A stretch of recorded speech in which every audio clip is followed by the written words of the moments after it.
on KTNF AM 950, the progressive voice of Minnesota. We appreciate you tuning in or streaming this morning. Today is Sunday, February 18th, 2018. I'm your host, Stephanie Zavan, and my guest today is Diane Burkholder. During this live show, we welcome your phone calls to 952-946-6205, emails to radio@minnesotaatheists.org, or questions on Twitter or Facebook under Atheists Talk. You can still reach us by email or social media if you're listening to the show later. Secular humanism in the U.S. has a reputation for largely addressing the concerns of middle-class white people. That reputation is currently being challenged by groups across the country, but perhaps nowhere more strongly than at the secular social justice conferences. In 2016 in Houston, and this year on April 7th in Washington, D.C., these conferences bring activists from the margins into the spotlight. As this year's conference describes itself, secular social justice is a platform for activists of color to address the ravaging effects of systemic racism, sexism, heterosexism, transantagonism, colonialism, and white supremacy through workshops, discussions, and coalition building. What does that mean in practical terms? This morning, we're joined by Kansas City activist and organizer Diane Burkholder. Diane is the co-chair of the American Humanist Association's LGBTQ Humanist Alliance and a speaker at both the 2016 and 2018 conferences. We'll talk this morning about what came out of last year's conference and what this year has in store. Good morning, Diane, and welcome to Atheists Talk. Good morning. Thanks for having me. So before we get started on the conference themselves, let's talk about you just a little bit. How did you end up involved in atheist activism? It happened per chance, like everything in life. When I was in my early 20s, I identified as agnostic. Excuse me, I'm getting over a cold from a few weeks ago. Me too. We can cough together. I'm going to try not to cough too much. Okay. And I identified as agnostic, and then probably my mid to late 20s, I moved toward atheism. I wasn't raised religious or anything. And I've lived most of my adult life in California. And in California, I didn't really have a need to seek out people that weren't religious. Just most of my friends weren't, and if they were, we didn't really talk about it. And when I moved to Kansas City in 2011, I had partially grown up in South Dakota, so I came back to the Midwest. I was really trying to find, in particular, communities of color. And through that, I found a meetup group that at the time was the Black Atheists of Kansas City. We have since changed our name to the Freethinkers of Color. And so I joined that group because not only was it hard for me to connect and find folk of color, particularly black people here in Kansas City, many that I did meet immediately asked about my church home and then, would give me funny looks, if not, or would invite me to church. And so I was just feeling that there wasn't really a lot of space for folks that were not religious, particularly here in Kansas City. All right. That's how I got started. Excellent. Yeah. When we had Doug Wright on the show to talk about the 2016 Secular Social Justice Conference, he mentioned that conference followed on the heels of the Moving Social Justice Conference in Los Angeles, and before that, the African Americans for Humanism Conference in D.C., which I think was back in 2010. So this has been going on for a little while. Was Secular Social Justice in 2016 your first conference in this line? It was. It was my first conference that put both my non-belief and activism and then many other parts of my life together, where I was speaking publicly on it on a more national scale. And I know you've been to other conferences in the movement both before and since. What's the biggest difference that you find at Secular Social Justice? For me, it was a space where I could be unapologetically, and I think I always am, but I didn't have to explain myself walking into the door being a black queer woman. I had attended, since being here in Kansas City, some local and regional non-belief conferences, and when I walked in the door, most people might not be religious, but I immediately, and this is what happens when you're a person of color, you always notice being the other. And so I would, count the folks of color. And at large conferences, I would be one of maybe 10 people of color. So Secular Social Justice in 2016, when it was at Rice University in Houston, most all of the panelists were folk of color, And I would guess, and I don't know the exact numbers, but at least half the attendees, probably more, were also folk of color. It was not something that I had to seek people out. I was already with community in many forms. And because this question always comes up, whether we're running a conference for people of color or a conference that's focused around women, are white people welcome at Secular Social Justice? Yeah, white people are welcome. I think, just as, secular spaces don't say absolutely no Christians or no religious people, just be respectful of the space. And so if a conference is not centered on that community and you are not a member, it's centered on a community and you're not a part of that community, yes, you're welcome, but just be aware of the space you might take up verbally or non-verbally. But there's no point of doing this work if we're going to have conversations in silos, and in order to dismantle these oppressive systems, we need members of those groups that represent oppressive groups. And so it's going to take all folks to do the work.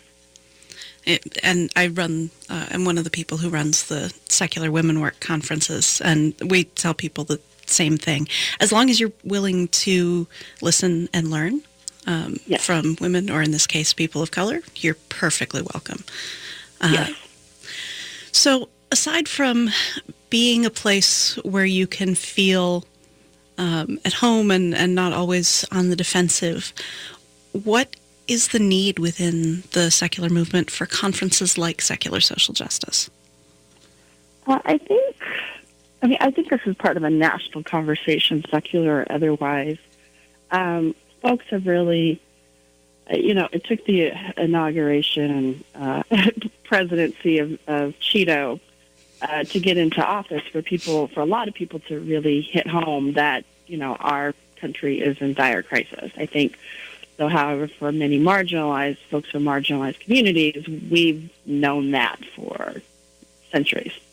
Particularly for the secular community, I think the conversations of social justice, they've kind of have been in conferences. I mean, that's what a lot of secular activism is. It's social justice in and of itself. However, when you look at the topics, yes, they are social justice minded, but you look at who's doing the discussion, who's leading the panel, who is doing the planning, who's doing the lobbying or advocacy with policymakers or things like that. And more times than not, it looks like a very narrow view of the actual secular community. And so particularly for Secular Social Justice and other conferences that I think are popping up that are social justice minded, I think we're getting to the root issue is that in order to have these conversations, we need to talk about the issues beyond secularism. Secularism, yes, is a great thing to mobilize about, but for so many people, particularly folks in marginalized communities, we're fighting for a bunch of other things. And what does it look like to be involved in our communities beyond just fighting for secular values? The work that I do happens to be infused with secular values, but it is not the sole purpose of what I do. So I think these conferences are expanding a conversation that many folks have been having otherwise in other communities or even in smaller groups. But I think people are finally waking up that kind of enough is enough, that people need to mobilize beyond these very rigid, narrow views that most of us have actually been taught from religious dogma. So it's just kind of interesting how things play out within our community, how we are constantly unlearning and relearning tools. And you mentioned secularism as an important issue for the communities served by Secular Social Justice. But even there, the specific issues that you end up dealing with are a little bit different. Is that right? Yeah, I think, well, for Secular Social Justice, many of us I think all of us that are coming to and speaking at the conference are involved with advocacy efforts within our own lives beyond secularism. And so there's going to be discussions about drug policy, harm reduction, what it means for LGBTQ folk of color, what it means to be organizing specifically in communities of color. We're going to be looking at more nuanced conversations that are often add-ons onto larger secular conferences, it's going to be the sole focus and the centering of those discussions. Well, I'm also thinking in terms of the way that, in large part, communities of color in this country have been organized around religion for various historical reasons. And, for example, we talk about people being able to, or needing to be able to find a new home, perhaps if they are non-religious, but that can be even a larger issue if you're dealing with a community of color, can't it? Yeah, it can be. I think there are a lot of folk that are not of dominant culture that might not have the word or the vernacular to say, I'm a free thinker or a skeptic or atheist. And I think a lot of people actually stay within their religious communities or kind of affiliated with the religious communities, just for the fact that at the end of the day, and we've seen, secular spaces coming up, it's a space where you have some sense of security. Right. However, if you don't feel comfortable in that space, then where do you go? So I think, this conversation isn't even just narrow discussions of atheists, because not everybody identifies as atheist, but what does it mean to be religious, but not super in religious institutions? All right. And to your And we point, will talk, actually, a bit more about that when we come back from commercial. Okay. No, I wanted to answer your point where you're talking about absolutely kind of historical social moments that have been based particularly in churches. All right. I think, please stay with us through the break, and we will return to Atheists Talk with our guest, Diane Burkholder. I'm Stephanie Zavan, and you're listening to AM 950 KTNF, the progressive voice of Minnesota. No.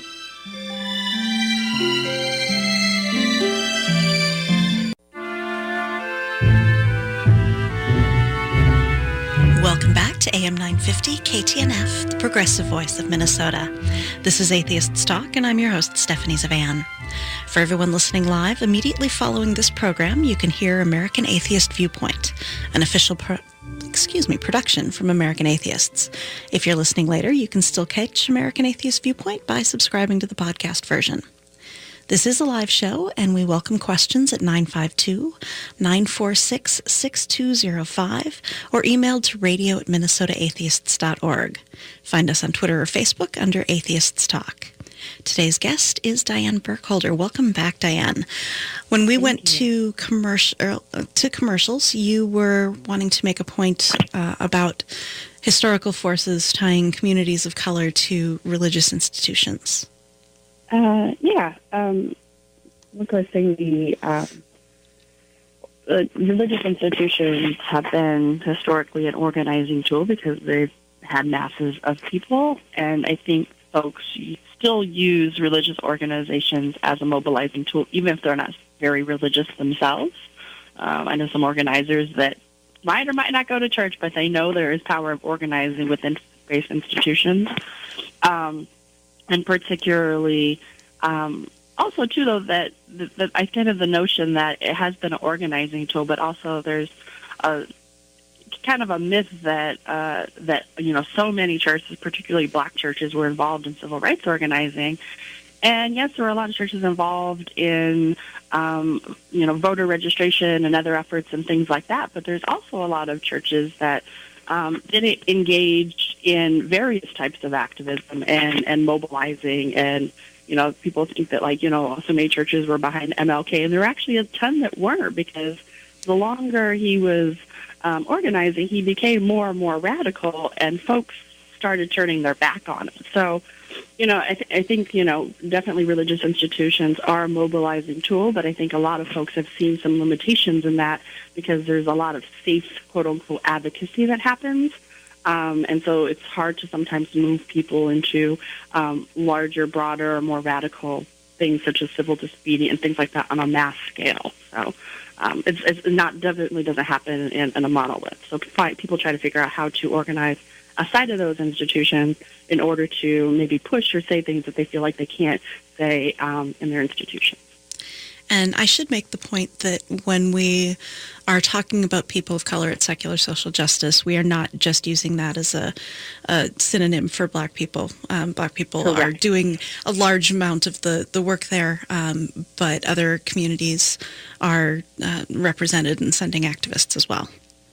Yes, yes. Yeah. I think, that's a good point, is that folks often think that, and this happens in the Black community too, is discussions of there's a difference between Black and brown communities or people of color, and specifically talking about Blackness or anti-Blackness in other communities. And there often becomes erasure where one, maybe the activists that are called on to discuss things related to people of color end up being majority Black.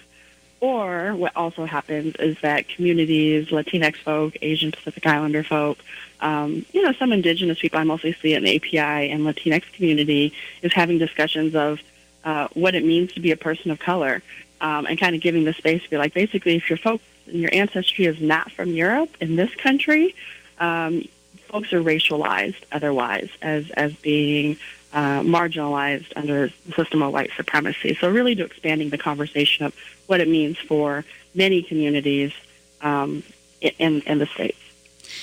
So when I read the description of this year's conference, talking about working on systemic racism, sexism, heterosexism, transantagonism, colonialism, white supremacy, these are really large and very lasting issues, enough so that a lot of people looking at them can feel that they're intractable and feel helpless.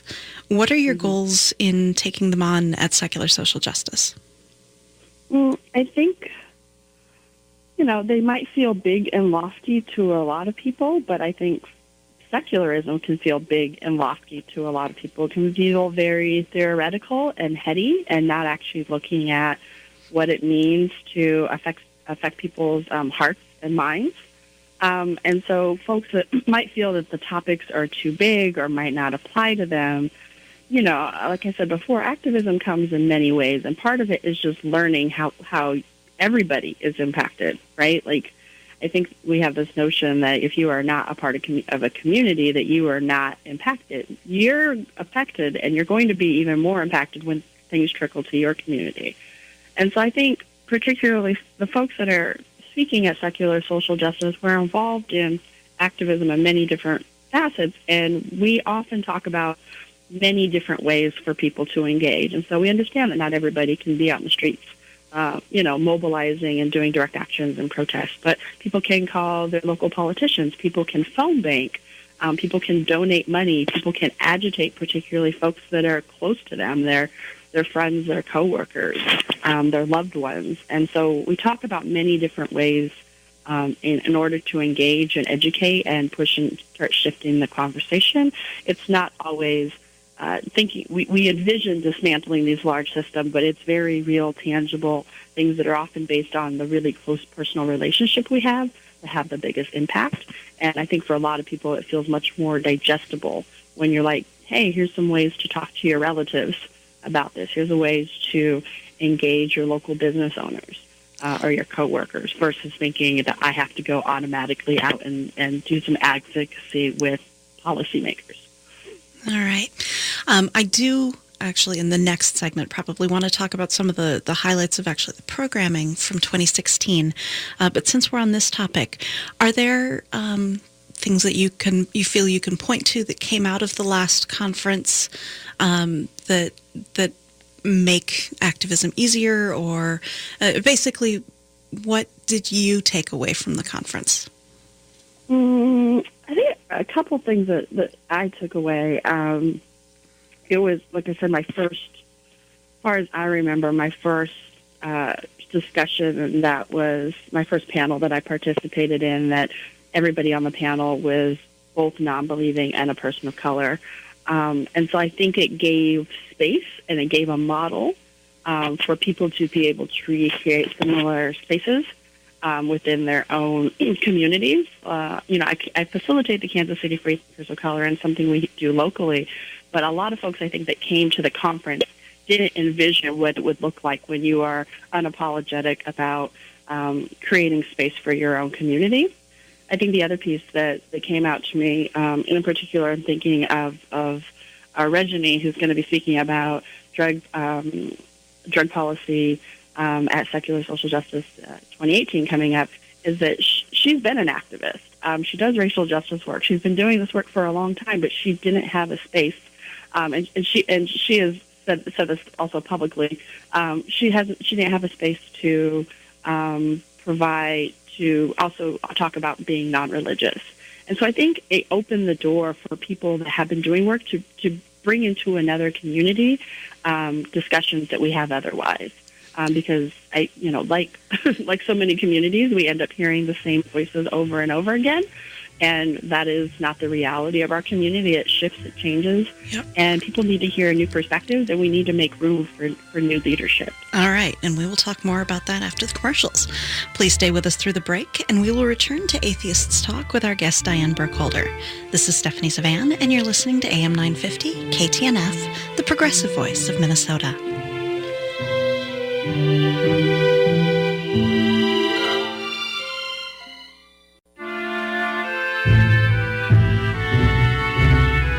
Welcome back to Atheists Talk on AM 950, KTNF, the progressive voice of Minnesota. I'm your host, Stephanie Zavan. Atheists Talk is an unusual show. Very few places in the U.S. can someone randomly turn on commercial radio and hear a bunch of atheists talking about topics that interest them. Much of the work to keep us on the air is done by a dedicated group of volunteers, but we need your help too. A big thanks to all of our donors and our patrons on Patreon. If you'd like to make a tax-deductible donation to our radio fund, please visit minnesotaatheists.org or search for Atheists Talk on Patreon and sign up for exclusive content, like this one we're about to record with Diane. Atheists Talk is produced with funding from the Minnesota Atheists and Cucumbers Restaurant. If you'd like to advertise on this program, please contact us at radio@minnesotaatheists.org. The music for our show is composed by member Brent Michael Davidson, used with permission. Opinions expressed on this show are those of the speakers. You can find Minnesota Atheists' public policy positions at minnesotaatheists.org. While you're on the site, check out our previous shows, browse our articles to see what we're up to, check out our meetup calendar, or sign up for our weekly email to find out about upcoming events and connect with other atheists. And consider becoming a member of Minnesota Atheists if you're not already. Support our work and help steer our future direction. If you have a question or comment on today's show, please call us at 952-946-6205, email to radio@minnesotaatheists.org, or find Atheists Talk on Twitter or Facebook. Diane Burkholder is talking with us this morning about the upcoming Secular Social Justice Conference, April 7th in Washington, D.C. Welcome back to the show.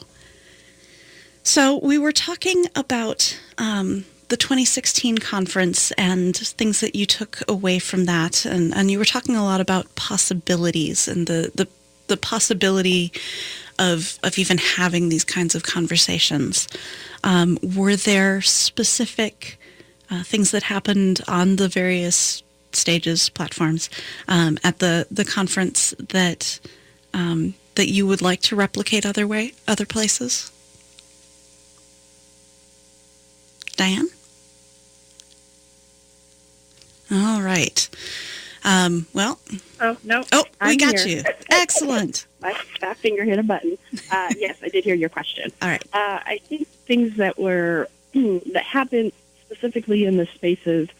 It was sometimes these conferences, and not all of them, but some of them are kind of large, and it's hard to connect with one another. Since many of the sessions, although there were panels and lectures, they were very engaging and gave people opportunity for the audience members to get to know one another. I've been to a lot of secular conferences where there isn't space to build community and where there's very little, or there might be one event, but you kind of have to go and network yourself and throw yourself out there. And I think that this conference in particular was really garnered spaces for people to connect to folks that they hadn't heard of before, or people that lived in their region so they could connect when they go back home. I felt like more of that came out of this conference. I think people felt comfortable kind of putting themselves out there and meeting new people. And I think another piece came out to it is that, in some ways secular social justice, and I think it's been happening more across the movement, is folks are saying enough is enough of the same tired, can be tired, kind of formatting that happens at conferences, the very, talking to lecture style, just panels.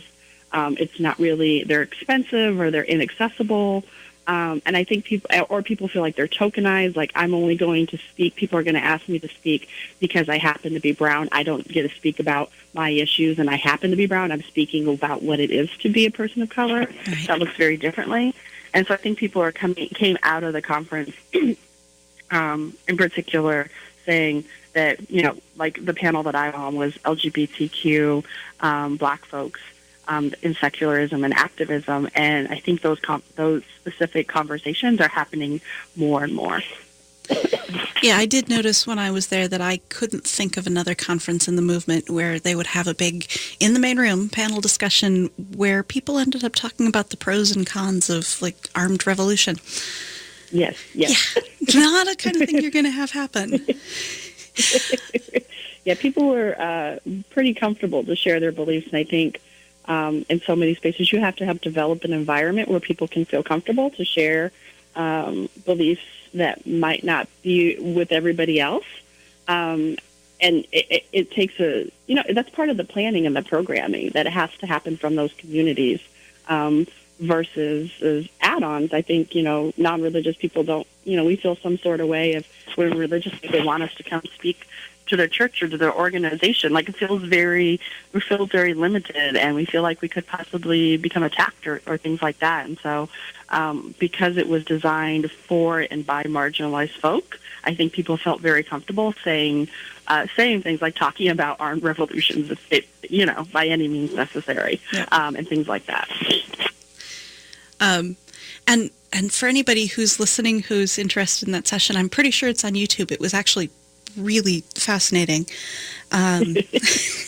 So this April in D.C., April 7th, you're having another conference. What are you doing at this next Secular Social Justice? I will be co-presenting with Ashton P. Woods, who's the organizer of Black Lives Matter chapter in Houston, Texas. We are going to be chatting about what it means to do, activism. We're going to be doing a talk of what it means for folks to be involved in activism beyond just secular activism, giving folks tips about how to engage, but also how to be unapologetic and not become a token. I think, this happens across many communities, as we're often, we say yes a lot if we don't feel comfortable, and ways to be mindful about exerting our emotional energy, our time, our resources to organizations and efforts that are really just here for lip service, because being in this work can be very exhausting. And so we're going to talk about that openly. And we're not saying for people not to ever engage with folks, but be mindful that if you're engaging with people regarding your secular work or other work, how not to become used in that moment just so someone can have a checkbox that they spoke to you about something, what it means to really mobilize beyond just the talking points. Excellent. And what else is happening at the conference that you're excited about? Yeah, so there's going to be, like you said, talks about transantagonism. And I wish I had the website right in front of me, so I can't name all of the speakers off the top of my head. My computer decided to look at me as a black screen this morning. Oh, no. But I apologize for that. But there's going to be talks about what it means to do lobbying specific for trans rights in a larger political scale.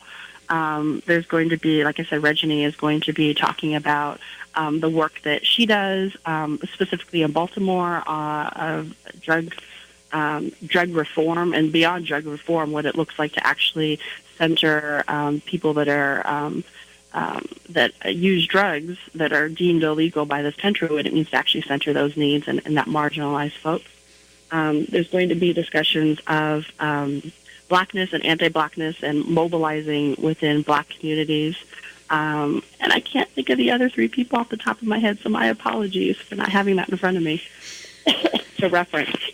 Well, actually, I'm pulling up the schedule now. Thank you. And I know, and I looked a couple days ago, and a couple folks have been added. So I haven't been core as far as getting people involved with it. Other than my session. Sincere has been really the spearhead of doing that, and he was the social justice coordinator at the American Humanist Association. And I should actually take a little time to do just some business regarding the conference itself. Those of you who are interested in going, you can find the conference website at ssj2018.com. I am registered. I will be there. I find as somebody who both books speakers and for conferences and for the radio show, it's hugely useful for me to come to conferences like this because, as you say, there are people coming to these conferences and speaking who are doing amazing work who I, in a relatively privileged place in the secular movement, would otherwise never hear of unless somebody else went and stepped up and said, I want to put you on my stage too. So I do have the schedule in front of me. Looks like there is a session, I'm probably going to mispronounce the name because I was not prepared for this, Nazgul Gandnoush, talking about Black Lives Matter, eliminating racial inequality in the criminal justice system. Victoria Rodriguez-Roldan talking about queer intersectionality, and Joam Navarro Rivera talking about immigration justice for humanists, which I believe is talking about how we can get more involved as humanists. There is performance art right after lunch. Gowri Kay, who I believe is a poet, if I recall correctly. Yes. Rajani Goodlavaletti, Unlearning Nixon's Lies, Harm Reduction as a Strategy to End the War on Drugs. I love that this is centered in historical information as well, because so much of our activism is very reactionary to what we see happening now, and I think that can be very difficult. Some Q&A. Candace Gorham talking about the school-to-prison pipeline and its effect on communities of color. Hari Ziad, what are you abolishing? Do you know exactly what that's about? I don't. Okay. I wish I did. I'm excited to be part of their session. I read their work, and I haven't met them in person, so I'm excited for that. And then Hari again with Whitney Shepard talking about the need to decolonize and get free. And that's actually a term that we've brought up, and we just have a little bit of time left. Can you briefly explain decolonization for our audience? Yeah, decolonization, excuse me, is a term regarding and relating to unlearning and dismantling colonial ways, the ways in which white supremacy, patriarchy, heterosexism, the ways in which those systems are centered and seen as better than and infused within our policies.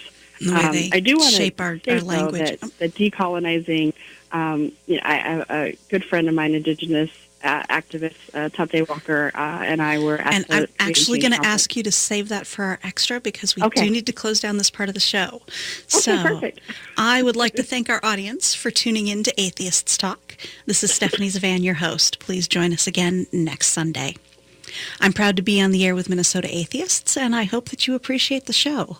The show depends on the generous support of our members, our sponsors, and our donors.